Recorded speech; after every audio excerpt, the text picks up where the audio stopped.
this is Patrick Thiem, and this video is to instruct parents on how to fill out health surveys inside Infinite Campus. For today's purposes, I have created a generic account. I'm logged in right now as Gomez Adams. And as you can see, I'm logged into the parent portal. When I first get in, I'm brought into the message center, and I have the announcements, the inbox, and I have a new tab called Surveys. When I click on Surveys, these are my three children. I see Pugsley Adams, Wednesday Adams, and of course Thursday Adams. If I click on Wednesday Adams, it will start my health survey.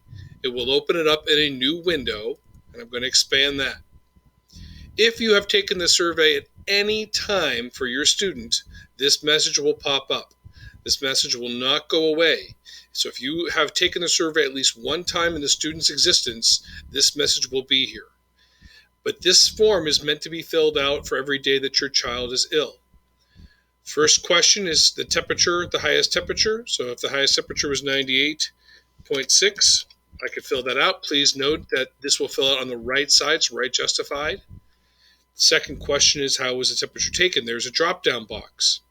I could choose the forehead, and that would be left justified. Please note that is not a mistake. Third question, if your child has been in close contact with a person who has tested positive or displayed symptoms in the last 10 days, enter the date of that exposure. If I click on the box, I'll be prompted with a calendar. If my child has not been in close contact for somebody who has tested positive or displayed symptoms, I can leave that blank. Number 4, check the symptoms below your child has experienced in the 24 hours. You can check as many boxes as you want. And the very last question, number 5, if your child either was treated or received test results within the last 10 days, what type of test was administered? If you have not had your child tested, you can leave that blank and simply hit complete. If your child has been tested for COVID-19, you will be prompted for what was the date of the test and what was the results. And one of the options, of course, is pending, because if you haven't had the results yet. Once you are done with the survey completely, you can click on complete.